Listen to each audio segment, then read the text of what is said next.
దేవుని పరిశుద్ధ నామానికి మహిమ కలుగునుగాక. మీకందరికీ ప్రియ సహోదరి సహోదరులారా, మరి మరణాత విశ్వాస సహవాసము రేపల్లె నుండి శుభవందనాలు మీకు అందరికీ తెలియచేస్తూ ఉన్నాము. మరి శాంతి సందేశాలు అనే పేరుతో దేవుని లేఖన భాగాల్లో నుంచి వర్తమానాలు మీకు అందించాలని మరి ప్రేరేపితులమయ్యాము. మరి ఎలోహిం ఛానల్ వారి ద్వారా మరి టీవీలో 199 నంబర్ ఛానల్లో మీరు ఈ వర్తమానాలు, దీనికి సంబంధించిన పాటలు వినవచ్చు. ఇక తడవ చేయకుండా చిన్న ప్రార్థనతో ముందుకు వెళ్దాం. ప్రేమగల తండ్రి, ఈ ప్రయత్నము సఫలం చేయండి. ప్రజల హృదయాలలో నీ లేఖనాలు ఫలింప చేయమని నీ దాసుని మరి అభిషేకించి వాడుకొనమని యేసు నామములో వేడుకుంటున్నాము తండ్రి, ఆమేన్. ప్రియ దేవుని బిడ్డలారా, మరి లోక విదితమైనటువంటి యొక్క మరి సిలువ ధ్యానాలు ఈ దినాల్లో మనం జరుపుకుంటూ ఉన్నాము. మరి సిలువలో ప్రభు అయిన యేసుక్రీస్తు వారు పలికిన 7 మాటల వివరణ మనం నేర్చుకుందాం. దయచేసి సావధాన చిత్తులై వినండి. మరి సిలువలో ప్రభువారు పలికిన 7 మాటలలో మొదటి మాట లూకా శుభవార్త 23వ అధ్యాయము 34వ వచనంలో వ్రాయబడింది. అదేమనగా, తండ్రి, వీరేమి చేయుచున్నారో వీరెరుగరు గనుక వీరిని క్షమించుము అని ప్రభువారు వేడుకున్న విధం. ఈ భాగంలో క్షమాపణ అనేటటువంటి మరి అంశము మొదటి మాటలోనే ప్రభు మనకు అందించారు. ఈ క్షమించుట అనేది క్రైస్తవ లోకానికి ఇదెంతో అవసరమైన విషయం. పాపిని క్షమించటానికి మరి నిజంగా క్రీస్తు యేసు వారి లోకానికి వచ్చారు. యేసుక్రీస్తు త్రిత్వములో ఒక భాగమై ఉన్న దేవుడు. సహజంగా మనము తండ్రి అయిన దేవుడు, కుమారుడైన దేవుడు, పరిశుద్ధాత్మ దేవుడు అని 3 విధాలుగా మనం చెప్పుకుంటాము. తండ్రి అయిన దేవుడు సృజించి లోకములో మనిషిని విస్తరింపచేస్తే పాపిగా పడిపోయిన వ్యక్తిని సిలువలో కుమారుడైన దేవుడు రక్షణ కార్యం చేశాడు. పరిశుద్ధాత్మ దేవుడు రక్షింపబడిన వ్యక్తిని మరి రక్షణ లేని వ్యక్తిని కూడా ఒప్పించడమే కాకుండా రక్షింపబడిన వ్యక్తిని పరిశుద్ధతలో పోషిస్తూ స్థిరపరుస్తూ వస్తున్నాడు అని మనం నేర్చుకోగలుగుతున్నాం. ఇక్కడ క్షమాపణ అనే విషయం, క్షమించుట అనే విషయం చాలా శ్రేష్టమైనటువంటి విషయం అన్నమాట. ఇది క్రైస్తవ్యానికి పునాది వంటిది అన్నమాట. క్షమింపబట్టము అనేది ఒక మనిషి ఇష్టపడితే మరి క్షమించే దేవుడు ఉండాలిగా. ఆయన క్షమించుటకు మనస్సు కలిగిన దేవుడుగా ఇక్కడ మనకి కనబడుతూ ఉన్నాడు. ఈ మొదటి మాట క్షమాపణతో మనకు మొదలైంది. రెండవది ఏంటంటే, వీరేం చేస్తున్నారో వీరు తెలియదు అంటున్నాడు. ఆయన మహాశ్రమలలో ఉన్నాడు, చాలా మహాశ్రమలలో ఉన్నాడు. ఆయన తలకు ముళ్ళ కిరీటంతోనూ శరీరం అంతా గాయములతోనూ 3 మేకులతో మాత్రమే భూమి ఆకాశముల మధ్య సిలువలో వేలాడుతూ ఉన్నాడు. అంత గొప్ప శ్రమలో ఉండి వీరిని క్షమించమని అడగడానికి మరి నిజంగా ఆయన దేవత్వం యొక్క విలువ మనకు చూపించటానికి క్షమించమని అడిగాడు. నిజంగా వారికి ఏమీ తెలియదా? అన్నీ తెలిసే చేశారు కదా. కానీ క్షమించడం అనే పదము మరి ఆయన ఈ పాపిని శిక్షించడానికి కాదు, క్షమించుటకే అని. అతను పక్క శిక్ష అనుభవిస్తూ, చెయ్యని నేరానికి శిక్ష అనుభవిస్తూ అతడు మరి వారిని క్షమిస్తున్నాడు. లోకాన్ని క్షమించటానికి రక్షించటానికి ఆయన వచ్చినట్లు కనబడతా ఉన్నది. 1 తిమోతి 1:15 మనం చూస్తాము, పాపులను రక్షించుటకు క్రీస్తు యేసు ఈ లోకమునకు వచ్చినను వాక్యము నమ్మదగినది, పూర్ణ అంగీకారమునకు యోగ్యమైనది అయి ఉన్నది. ఎవరైనా రక్షించటానికి క్రీస్తు ఈ లోకానికి వచ్చాడు. ఆత్మరూపైన దేవుడు శరీరాకారిగా ఈ లోకానికి వచ్చిన ఆ దేవుడే యేసుక్రీస్తు. కనుక ఆయన క్షమించుటకు మనస్సు కలిగిన వాడై ఉన్నాడు.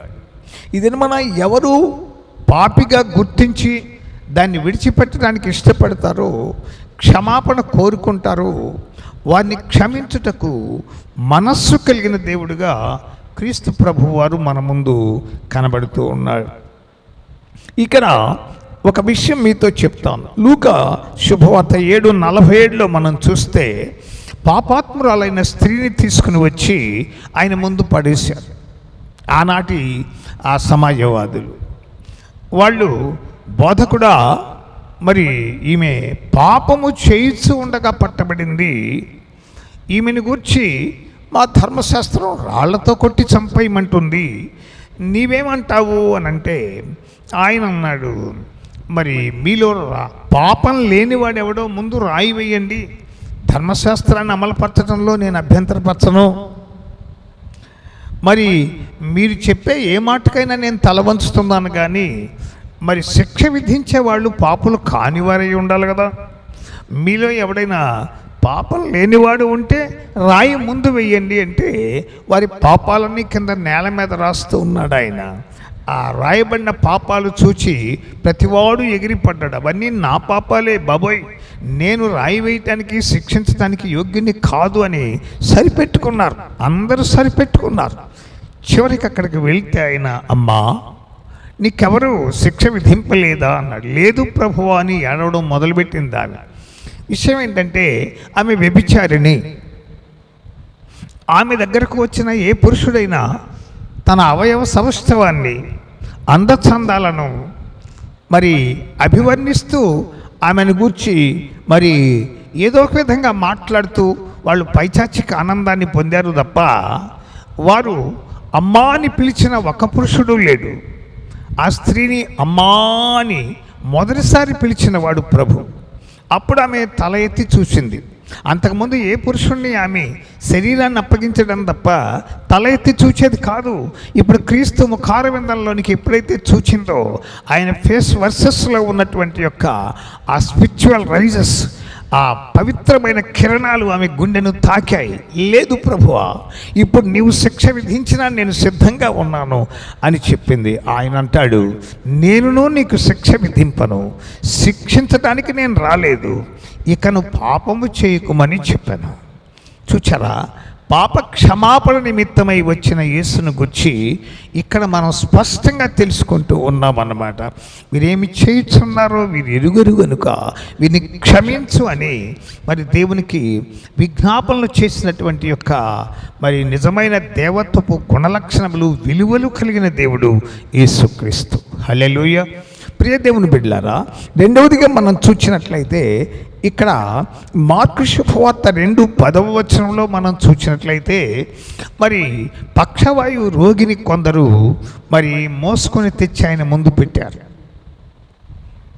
ఆయన ఏమన్నాడంటే, నీ రోగం పోవాలి, నీవు ఆరోగ్యవంతుడివై పోవాలి, నీవు సమృద్ధితో ఉండాలి, ఇట్లాంటి మాటలేమీ చెప్పలేదు.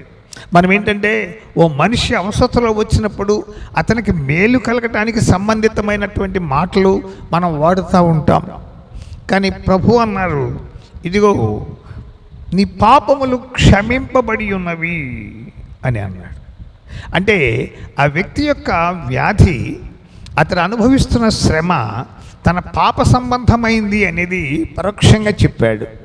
అంటే ఒక వ్యక్తి నిజమైన స్వస్థత పొందటము అంటే తన మనోభావాల్లో దాగి ఉన్న విషపూరితమైన పాపము నుండి విడుదల పొందుటయే నిజమైన రక్షణ అనేది ఇక్కడ ప్రభు మనతో స్పష్టంగా చెప్తూ ఉన్నారు. సరే, వాళ్ళంతా రకరకాలుగా ఆలోచించారు, పాపాలు క్షమించడానికి ఇతడెవరు, ఇదేం పని అట్లా ఇట్లా, వాడేమో రోగంతో ఉన్నాడు కదా, వాడికి ఏదైనా మందో మాకో ఇవ్వాలి, కానీ ఇట్లాంటి మాటలు మాట్లాడతాడు ఏమిటి అంటే, చూడండి అక్కడ మార్కు శుభవార్త 2వ అధ్యాయం 10వ వచనంలో అంటాడు,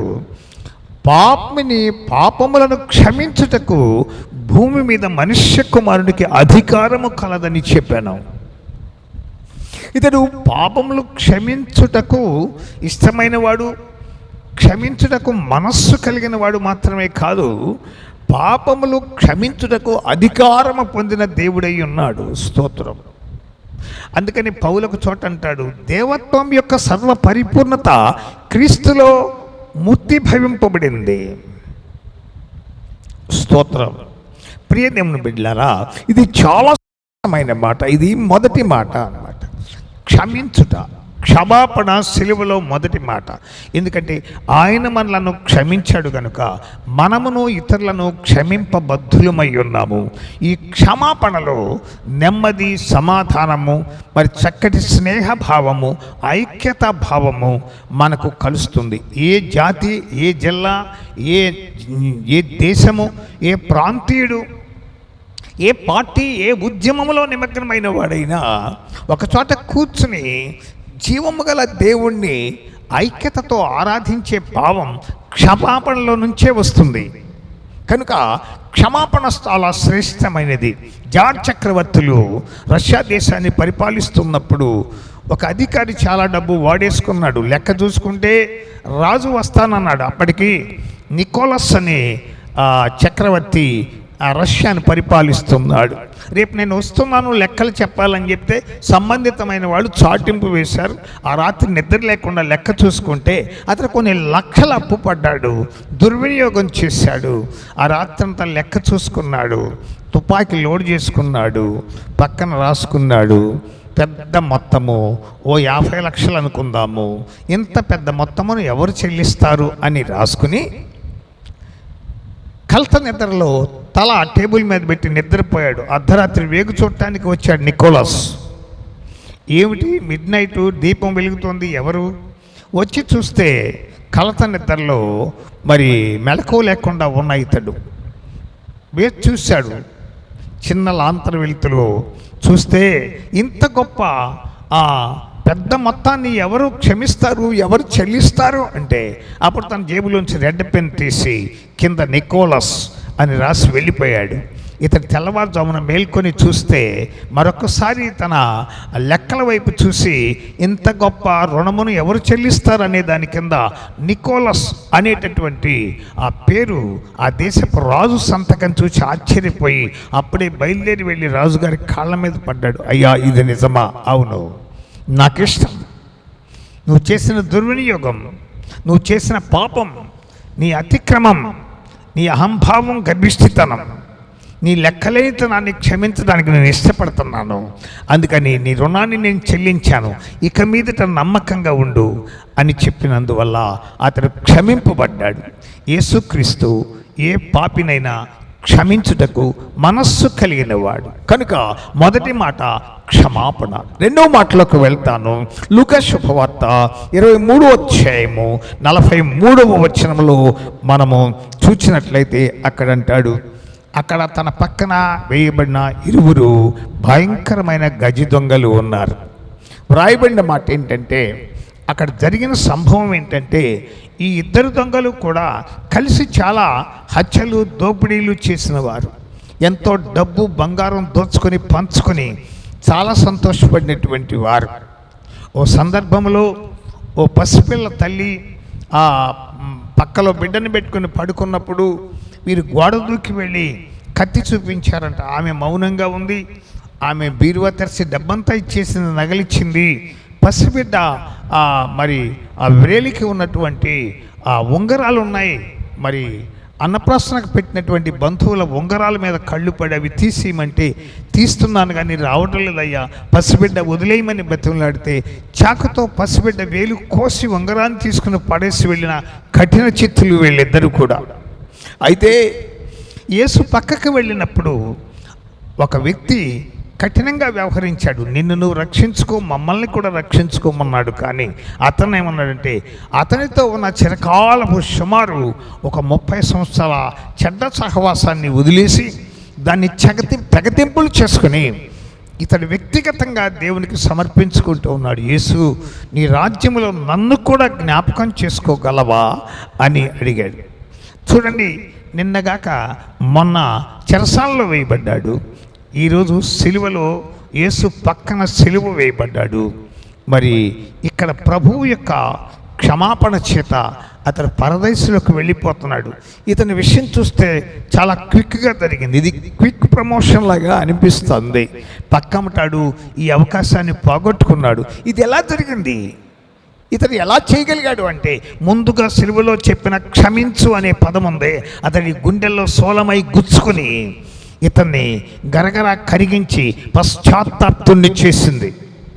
ఈ సందేశం వింటున్నప్పుడు నువ్వు పాపివైతే, నీ పాపం నీకు గుర్తొస్తే, నీ పాపము నిన్ను నీ బిడ్డలను శాపగ్రస్తులుగా చేస్తుంది, నీ కొంప కలిసి రాకుండా చేస్తుందని నీకు అనిపిస్తే, ఒకవేళ రాబో కాలంలో నీ పాపము నిన్ను భయంకరమైన స్థితికి నెట్టేస్తుందేమోనని భయభ్రాంతుడు అయి ఉంటే, ఈ సమయంలో క్రీస్తును, ఈ చిరకాలపు సిలువలో ఉన్న దొంగ తన హృదయాన్ని మార్చి ప్రభువుకు సమర్పించుకున్నట్లు ఇప్పుడు నీ హృదయాన్ని యేసుకు సమర్పించుకోగలవా? అతడు నిన్ను క్షమించుటకు, పరిశుద్ధినిగా చేయుటకు మనస్సు కలిగిన దేవుడు. సరేనా? నిజంగా అక్కడ అంటాడన్నమాట, నన్ను జ్ఞాపకం చేసుకోగలవా అంటే, నేడు నీవు నాతో కూడా పరదేశంలో ఉంటావు. నిన్న చెరసాలలో, ఈరోజు ఉదయం సిలువలో, ఈరోజు సాయంత్రం పరదేశంలో. నీ క్షమాపణ మీద నీ యొక్క భవిష్యత్తు ఆధారపడి ఉంది. ఆలస్యం చెయ్యొద్దు. ఈ రెండవ మాట చేర్చుకునే మనస్తత్వాన్ని చూపిస్తుంది. మొదటి మాట క్షమించుట అనే పదాన్ని చూపిస్తే, రెండవ మాట క్షమించబడిన వాడిని క్రీస్తు తన పరిశుద్ధుల సంఖ్యలో చేర్చుకునేవాడుగా కనబడుతూ ఉన్నాడు. దేవునికి స్తోత్రం కలుగును గాక. ప్రియ దేవుని బిడ్డలారా, ఇది చాలా శ్రేష్టమైనటువంటి యొక్క పదజాలం. ఈ రెండు మాటల తర్వాత మనం మూడో మాటలోకి వెళ్తాము. యోహాను శుభవార్త 19వ అధ్యాయము 26వ వచనంలోకి మనం వెళ్ళినట్లయితే, అక్కడ మరి ఒక మాట అంటున్నాడు, అమ్మా ఇదిగో నీ కుమారుడు అంటూ తన శిష్య బృందంలో యోహాను అనే వ్యక్తిని మరి అయిన తన తల్లికు పరిచయం చేస్తూ ఉన్నాడు. పరిశుద్ధాత్మ వల్ల గర్భం దాల్చబడి మరియకు కన్యగా ఉన్నప్పుడు పుట్టిన ఈ కొడుకు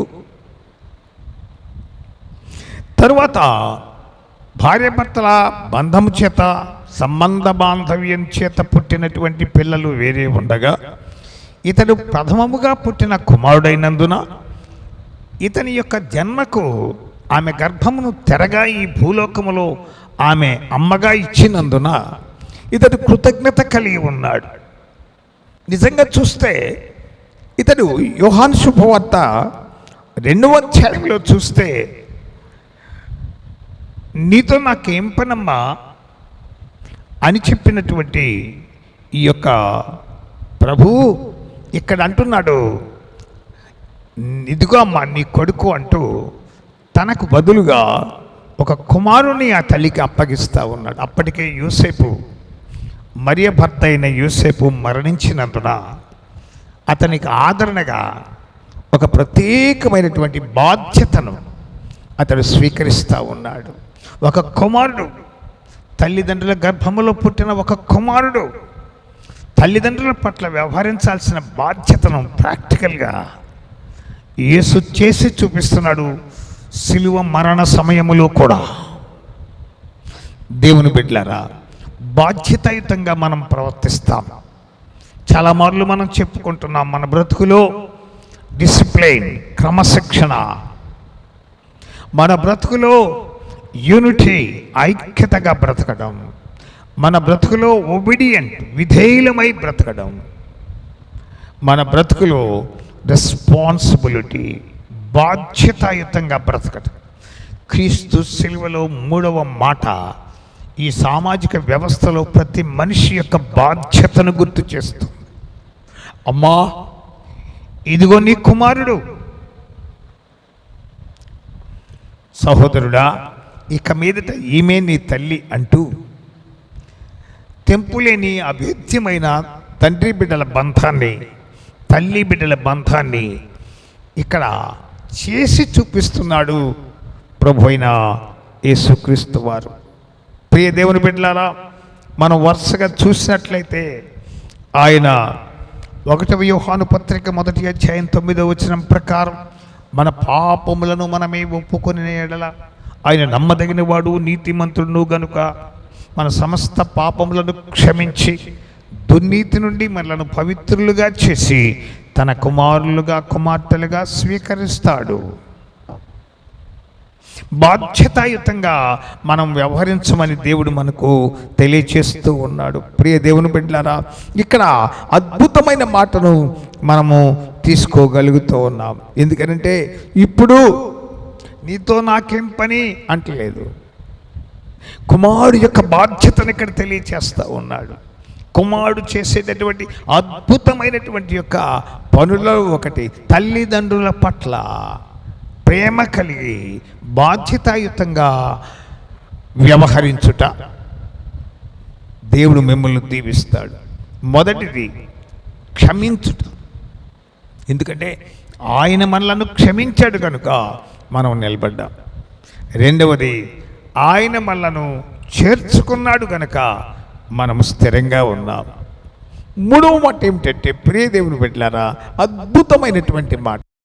ఇది బాధ్యత. ఇది మన బాధ్యత. బిడ్డలు తల్లిదండ్రుల ఎడల చూపవలసినటువంటి అద్భుతమైనటువంటి బాధ్యతను మనకు ఇక్కడ తెలియచేస్తూ ఉన్నాడు.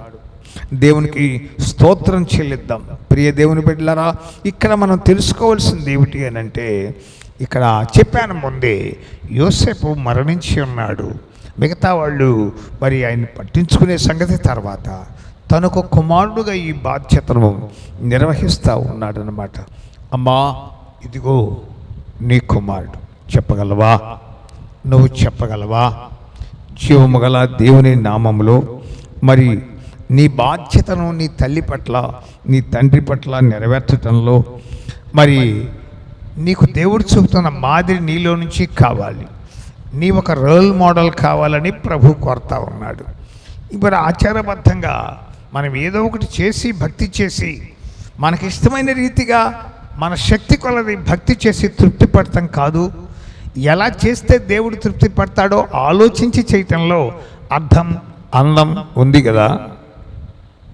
దేవుని బిడ్డలారా, ఈ భక్తి యొక్క కార్యక్రమాల యొక్క విలువ ప్రతి వ్యక్తికి సంబంధించిందై ఉంటుందని ప్రభు వారి యొక్క సందేశ సారాంశం. వినండి. చాలా ఇప్పుడు మనము 4వ మాటలోకి మనం వెళ్ళి చూసినట్లయితే అక్కడ అంటున్నాడు, యోహాను శుభవార్త 19వ అధ్యాయం 28వ వచనంలో చూస్తే దప్పిక కొనుచున్నాను అన్నాడు. ఇది 4వ మాట, స్పందన. దప్పిక. ఈయనకి ఏమిటి దప్పిక? సమరయ స్త్రీ దగ్గరికి వెళ్ళాడు. యోహాను 4:10లో మనం చూస్తే అక్కడ మంచినీళ్ళు ఇమ్మన్నాడు.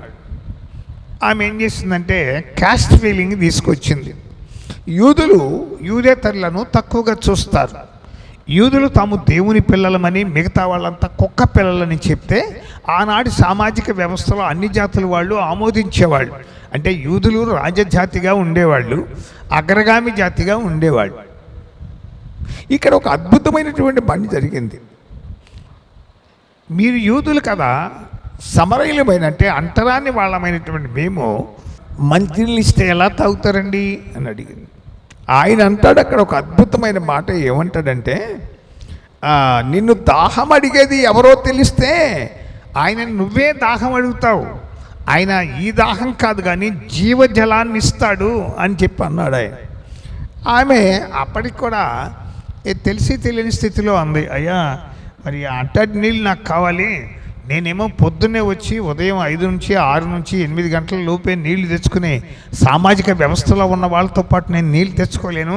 ఎందుకంటే నా స్థితి నా గతి అందరికీ తెలుసు కనుక అందరూ సూటుపట్టి మాటలతో నన్ను కాకుల్లాగా పొడుస్తారు. కాబట్టి నేను ఇప్పుడు రాకుండా ఉంటాను. మధ్యాహ్నంలోకి వెళ్ళినప్పుడు జీవము గల దేవుడి దగ్గర నేను కూడా నమ్మకంగా ఉండి జీవము గల దేవుని దగ్గర నమ్మకంగా ఉండి నేను కూడా మరి ఏదన్నా భక్తి తెలుసు ఆమెకు కూడా, కాబట్టి నేను మళ్ళీ నీళ్ళకు మిట్ట మధ్యాహ్నం 12 గంటలకు రాకుండా ఉన్నట్లు నాకు ఆ జలం ఇవ్వయ్యా అని అన్నాడు. చక్కని మాట చెప్తాడు అక్కడ, ఒక అద్భుతమైన మాట చెప్తాడు. మీకు తెలుసు కదా, ఏంటి చెప్పండి.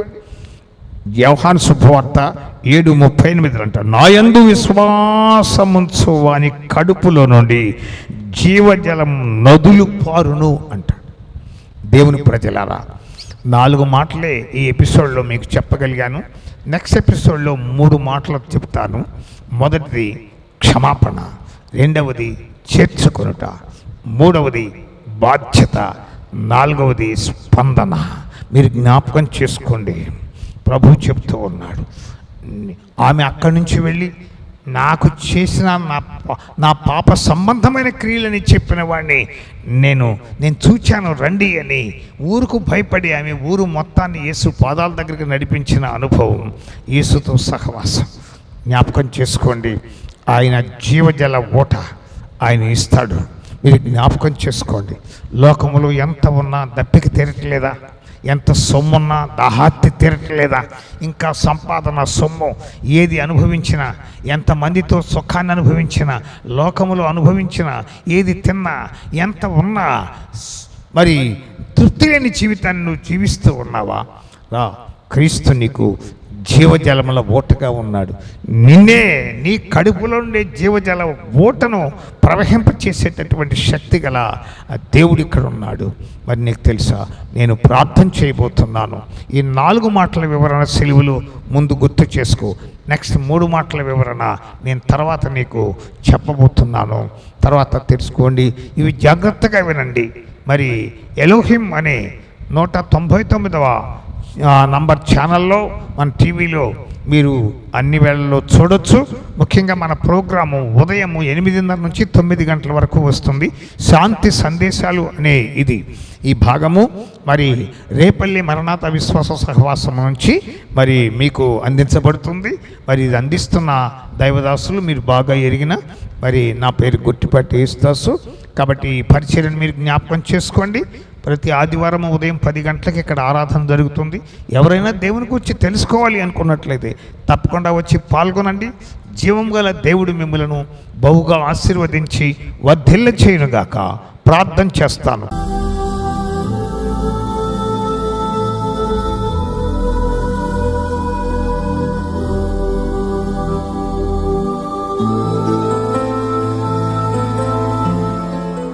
ప్రేమగల తండ్రి, స్తోత్రాలు.